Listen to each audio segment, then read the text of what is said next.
Hi yours, welcome to BRK entertainment. నేను మీ ఉమ్మ. ఈరోజు మనతో పాటు ఒక గెస్ట్ ఉన్నారు. సో ఫస్ట్ అసలు గెస్ట్ కన్నా ముందు ఒక 5 మినిట్స్ పవర్ పోయిందంటే ఎంతో ఇరిటేట్ అయిపోతూ ఉంటాము. ఒక 5 మినిట్స్ ఇంటర్నెట్ రాలేదంటే అబ్బా ఏంటి నెట్వర్క్ మార్చేద్దామా అనుకుంటాం. అలాంటిది ఒక 30 ఇయర్స్ నుంచి ఒక విలేజ్‌లో పవరే లేదండి. బట్ ఎలాంటి సపోర్ట్ లేకోకుండా ఒక ఎన్‌జీఓ వాళ్ళు ఆ పవర్ ఎలా వచ్చింది, అసలు ఏంటి అనేది తెలుసుకుందాము. ఈరోజు మనతో పాటు ఎన్‌జీఓ ఫౌండర్ నీలేష్ గారు ఉన్నారు. నమస్తే నీలేష్ గారు. నమస్తే అండి. అసలు ఆ పవర్ వచ్చినప్పుడు వాళ్ళ కళ్ళలో ఆనందం ఎలా ఉందసలు? లైఫ్‌లో మర్చిపోలేని ఒక ఫీలింగ్ అండి.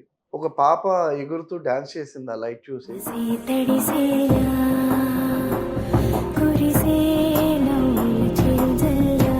మీరు చూసి అది ఇంకా మీరు డైజెస్ట్ చేసుకోలేని ఇష్యూ అంటే ఏదైనా ఉందా? పాపని కలవటానికెళ్ళాము. ఆ పాప నన్ను చూడంగానే డ్రెస్ తీసేసింది. నాకు ఏడుపొచ్చేసి బయటకొచ్చి అలా కూర్చునిపోయా. చిన్న పిల్ల 10, 11 ఇయర్స్ ఉంటాయి పాప. ఇక్కడ ఆయన వచ్చి చెప్పారనమాట. ఆ పాపకి ఒక బజ్జీల షాప్ వాడెవడో బజ్జీలు పెడతాను ఆకలేస్తోంది అనంటే 1 వీక్ రేప్ చేశాడు ఆ అమ్మాయిని. సో, ఆ అమ్మాయి ఉద్దేశంలో అబ్బాయి అంటే రేప్ చేయడానికి అన్న ఉద్దేశంలోకెళ్ళిపోయింది ఆ పాప. చిన్న పాప.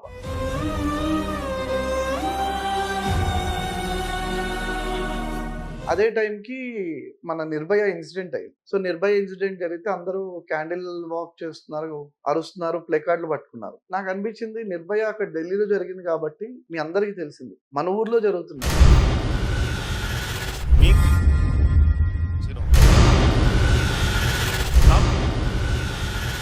బాధలు అందరి దగ్గర చూశాను.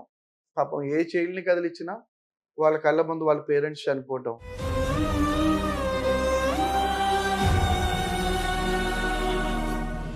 తాగేసిన తండ్రి వచ్చి మదర్‌ని కొడుకుల ముందే చంపేయటం. నా సైడ్ నుంచి నేను యాహ్! మీ చారిటబుల్ ట్రస్ట్‌కి ఎంతో కొంతైనా డెఫినిట్‌గా థాంక్ యూ అండి. డొనేట్ చేస్తాను.